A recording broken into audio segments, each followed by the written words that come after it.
Hello student, BEd second semester के pedagogy subject history में मैं आपका स्वागत करती हूँ। ये मेरा सेकंड लेक्चर है। फर्स्ट लेक्चर में मैंने यूनिट फर्स्ट के ही topic understanding the nature of subject and discipline में meaning, nature, scope, status and importance of history among various subject and discipline के बारे में बताया था। इसमें मैं आपको historical perspective with development of history as a subject and discipline के बारे में बताऊँगी, यानी कि विषय और अनुशासन के रूप में इतिहास के विकास के साथ ऐतिहासिक परिपेक्ष कौन कौन से हैं। ठीक, इसमें हम सबसे पहले विषय और अनुशासन की समझ को समझेंगे, यानी कि understanding of subject and discipline के बारे में जानेंगे। तो जो हमारा शिक्षा का क्षेत्र है उसमें अगर हम देखें तो शिक्षा के क्षेत्र में ज्ञान को उसके स्वरूप, उपयोगिता के क्षेत्र एवं अध्ययन के आधार पर दो भागों में बांटा गया है। ठीक है, पहला हमारा ये है कि साधारण रूप से वो सभी विषय, ठीक है, जो हम विद्यालय में पढ़ते हैं या जो भी हमें विद्यालय में पढ़ाया जाता है उसे हम विषय की संज्ञा देते हैं। ठीक है, लेकिन जब वही विषय जब उच्च शिक्षा के शिक्षण एवं अध्ययन के रूप में प्रयोग किया जाता है तो उसे हम अनुशासन या एकेडमिक डिसिप्लिन की संज्ञा दी जाती है। ठीक, सामान्य रूप से सब्जेक्ट एवं डिसिप्लिन ज्ञान की प्राप्ति, अध्ययन के दृष्टिकोण से छात्रों के विकास के दृष्टिकोण के समान प्रतीत होते हैं।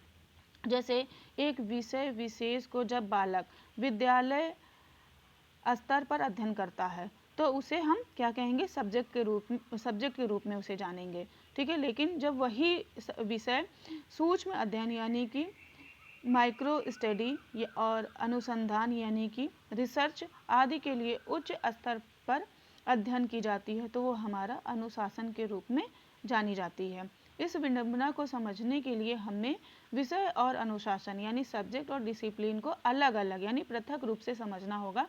तो इसके लिए हम दोनों के अलग अलग अर्थ, क्षेत्र, उद्देश्य और स्वरूप को समझेंगे। ठीक है, सबसे पहले हम देखेंगे कि मीनिंग ऑफ सब्जेक्ट यानी कि विषय का क्या अर्थ होता है।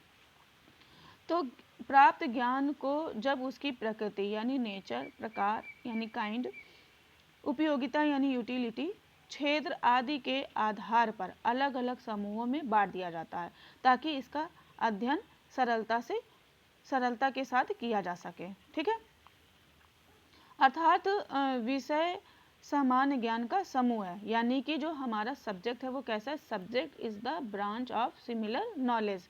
ठीक है, जैसे ज्योग्राफी यानी भूगोल, हिस्ट्री यानी इतिहास, नागरिक शास्त्र और अर्थशास्त्र आदि इसका वर्गीकरण ज्ञान स्वरूपता के आधार पर किया जाता है। ठीक है, अब हम नेचर ऑफ सब्जेक्ट यानी जो हमारा विषय है उसकी प्रकृति कैसी है इसके बारे में जानेंगे। ठीक, तो प्रत्येक विषय के अध्ययन क्षेत्र, विधि, उपयोगिता और उपयोगिता उसके अलग अलग स्वरूप प्रकट करते हैं। ठीक है, जब सामाजिक विकास के विषय के रूप में अध्ययन किया जाता है तो सामाजिक विज्ञान का रूप प्रकट करते हैं।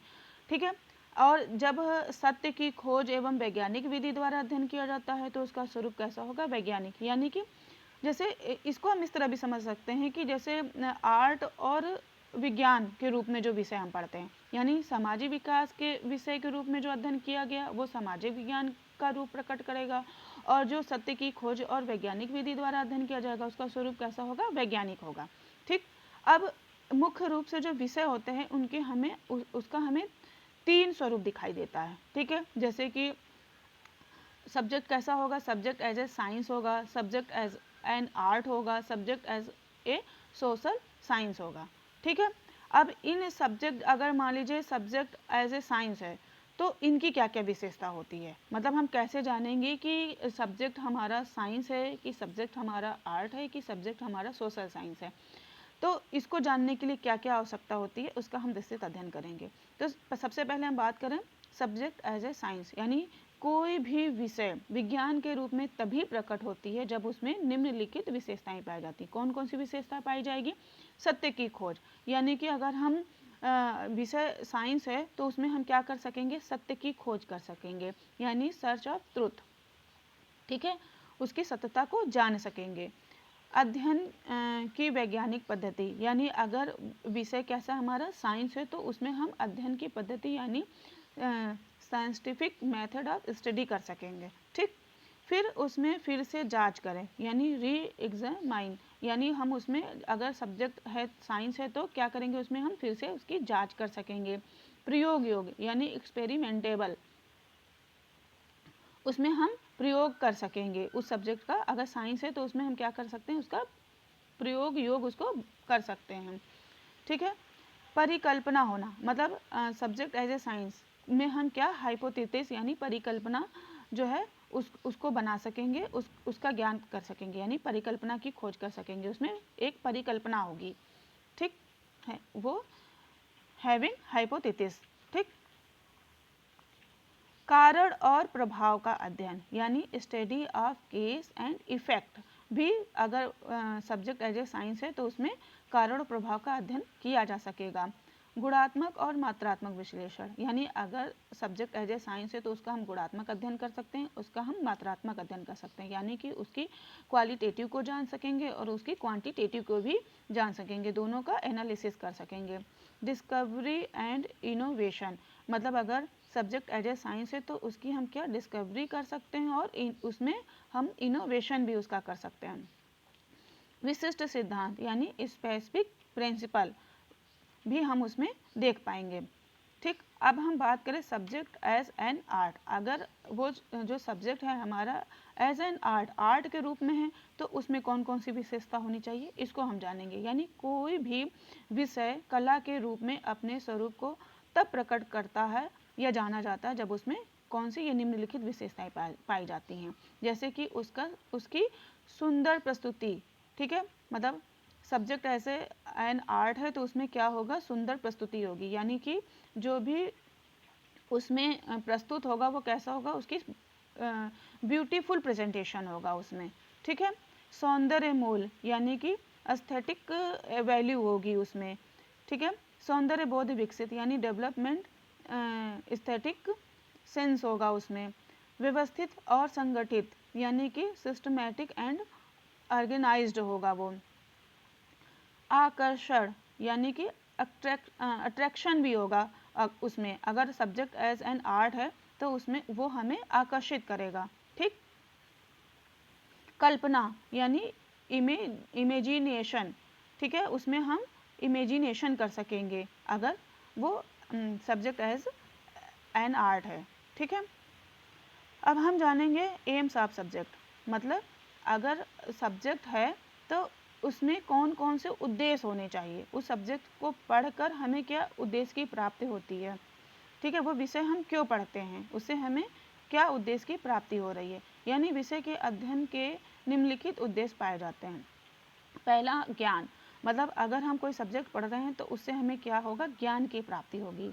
अंडरस्टैंडिंग यानी कि समझ होगी। एप्लीकेशन एंड यूटिलिटी यानी आवेदन और उपयोगिता जो है वो प्राप्त होगी। बिहेवियरल चेंज यानी हमारा व्यवहार में जो होगा वो परिवर्तन होगा।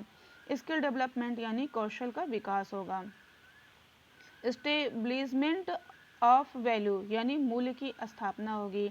एप्रोक्सीमेशन एंड एप्टीट्यूड यानी सन्निकटन और रवैया जो है इसमें देखा जाएगा, इसका विकास होगा। ठीक। अब हमने अभी तक सब्जेक्ट के बारे में पढ़ा, अब हम डिसिप्लिन के बारे में पढ़ेंगे। तो सबसे पहले हम जानेंगे मीनिंग ऑफ डिसिप्लिन, यानी कि अनुशासन का अर्थ क्या होता है।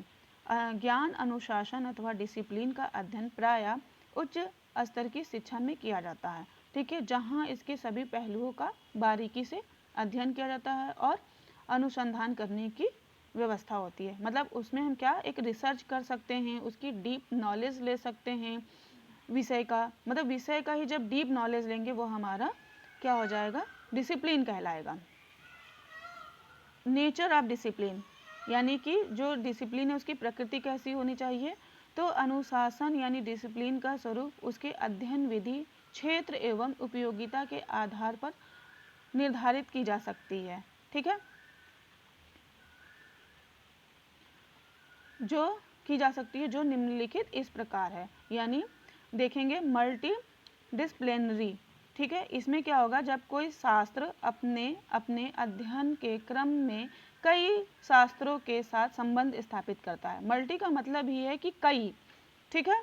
तो जब कोई शास्त्र अपने अपने अध्ययन के क्रम में कई शास्त्रों जैसे अर्थशास्त्र, समाजशास्त्र, नागरिक शास्त्र, मतलब कई विषयों के साथ संबंध स्थापित करेगा, ठीक है, तब ये हमारा मल्टी डिसिप्लिनरी कहलाएगा।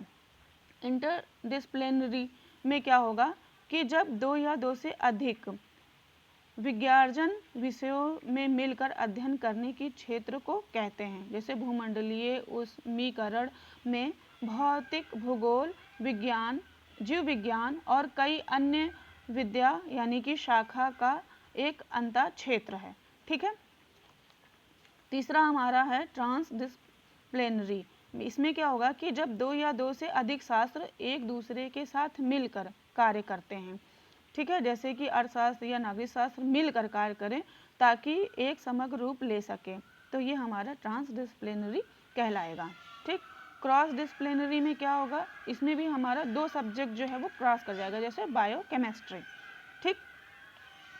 एम्स ऑफ डिसिप्लिनरी मतलब अब हम उद्देश्य में जानेंगे कि उद्देश्य क्या क्या हैं इसके। तो इसके उद्देश्य को में क्या है कि यहाँ एक गहराई से अध्ययन किया जाता है, जैसे मतलब इसका मेन उद्देश्य क्या है डिसिप्लिन में कि ये वैसे भी उच्च शिक्षा के लिए जो होता है वो डिसिप्लिन होता है, तो यहाँ पे हम उसका क्या गहराई से अध्ययन करेंगे, यानी डीप अध्ययन करेंगे उसका। तो जब डीप अध्ययन करेंगे, गहराई से अध्ययन करेंगे, तो इसमें जो उद्देश्य होगा वो हमारा होगा इन्वेस्टिगेशन, यानी कि हम कोई भी विषय की तहकीकात कर सकेंगे उसमें, ठीक है। द इन्विटेशन यानी कि आविष्कार करना, उसके बारे में हम आविष्कार कर सकेंगे। टू डिस्कवरी यानी कि जो विषय है उसकी हम खोज कर सकेंगे, ठीक है। कोरिलेशन कोई भी विषय के बारे में हम उससे सहसंबंध स्थापित कर सकेंगे, उसका कोरिलेशन को समझ सकेंगे। प्रोवाइड अपॉर्चुनिटी यानी कि उसमें हम अवसर प्रदान कर पाएंगे, कोई भी विषय है तो उसके लिए हमें उसमें अवसर प्रदान करने का उद्देश्य प्राप्त होगा। टू रिसर्च यानी अनुसंधान करना, यानी उसमें हम अनुसंधान यानी कि उस पे हम रिसर्च कर सकेंगे, ठीक है। तो ये हमारा जो आज का टॉपिक था कि historical perspective with development of history as a subject and discipline, इसके बारे में आज हमने विस्तार पूर्वक पढ़ा। तो ये मतलब आपको टॉपिक समझ में आ गया होगा कि हमारा जो सब्जेक्ट है और जो हमारा डिसिप्लिन है उसमें क्या अंतर है, ठीक है। इसको एक बार आप फिर से ये वीडियो मतलब पढ़िएगा, देखिएगा, समझिएगा, ठीक है। Thank you class. इसके नेक्स्ट लेक्चर में हम नेक्स्ट टॉपिक के साथ मिलेंगे। Thank you.